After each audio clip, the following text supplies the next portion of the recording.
आलसी गधे की कहानी। किसी गांव में एक गरीब व्यापारी अपने गधे के साथ रहा करता था। व्यापारी का घर बाजार से कुछ दूरी पर ही था। वह रोज गधे की पीठ पर सामान की बोरियां रखकर बाजार जाया करता था। व्यापारी बहुत अच्छा और दयालु इंसान था और अपने गधे का अच्छी तरह ध्यान रखता था। गधा भी अपने मालिक से बहुत प्यार करता था। लेकिन गधे की एक समस्या थी कि वह बहुत आलसी था। उसे काम करना बिल्कुल अच्छा नहीं लगता था। उसे सिर्फ खाना और आराम करना पसंद था। एक दिन व्यापारी को पता चला कि बाजार में नमक की बहुत मांग है। उस दिन उसने सोचा कि अब वो बाजार में नमक बेचा करेंगे। जैसे ही हाट लगने का दिन आया, व्यापारी ने नमक की 4 बोरियां गधे की पीठ पर लादी और उसे बाजार चलने के लिए तैयार किया। व्यापारी गधे के आलसीपन के बारे में जानता था, इसलिए गधे के न चलने पर उसने गधे को 1-2 बार धक्का दिया और गधा चल पड़ा।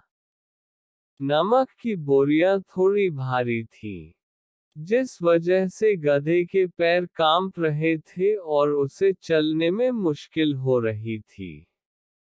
किसी तरह गधे को धक्का देते हुए व्यापारी उसे आधे रास्ते तक ले आया। व्यापारी के घर और बाजार के बीच एक नदी पड़ती थी, जिसे पुल की मदद से पार करना पड़ता था। गधा जैसे ही नदी पार करने के लिए पुल पर चढ़ा और कुछ दूर चला, उसका पैर फिसल गया और वह नदी में गिर गया। गधे को नदी में गिरा देख, व्यापारी घबरा गया और हड़बड़ाते हुए तैरकर उसे नदी से निकालने जा पहुंचा।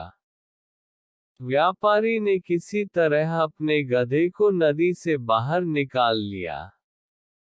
जब गधा नदी से बाहर आया, तो उसने देखा कि उसकी पीठ पर लदी बोरियां हल्की हो गई हैं। सारा नमक पानी में घुल गया था और व्यापारी को आधे रास्ते से ही वापस घर लौटना पड़ा। इस वजह से व्यापारी का बहुत नुकसान हो गया, लेकिन इस घटना से आलसी गधे को बाजार तक न जाने की एक तरकीब सूझ गई थी। अगले दिन बाजार जाते समय जब पुल आया, तो गधा जानबूझकर नदी में गिर गया और उसकी पीठ पर टंगी बोरियों में रखा सारा नमक पानी में घुल गया। व्यापारी को फिर से आधे रास्ते से ही घर लौटना पड़ा। गधे ने हर दिन ऐसा करना शुरू कर दिया। इसके कारण गरीब व्यापारी को बहुत ज्यादा नुकसान होने लगा। लेकिन धीरे धीरे व्यापारी को गधे की यह युक्ति समझ आ गई थी। एक दिन व्यापारी ने सोचा कि क्यों न गधे की पीठ पर ऐसा सामान रखा जाए जिसका वजन पानी में गिरने से दोगुना हो जाए। ये सोचकर व्यापारी ने गधे की पीठ पर रुई से भरी बोरियां बांध दी और उसे लेकर बाजार की ओर चल पड़ा। जैसे ही पुल आया, गधा रोज की तरह नदी में गिर गया। लेकिन आज उसकी पीठ पर लदा वजन कम नहीं हुआ, बल्कि और बढ़ गया। गधा इस बात को समझ नहीं पाया। ऐसा अगले 2 से 3 तक होता रहा। व्यापारी गधे की पीठ पर रुई से भरी बोरी बांध देता और पानी में गिरते ही उसका वजन दोगुना हो जाता। आखिरकार गधे ने हार मान ली। गधे को अब सबक मिल चुका था। चौथे दिन जब व्यापारी और गधा बाजार के लिए निकले, तो गधे ने चुपचाप पुल पार कर लिया।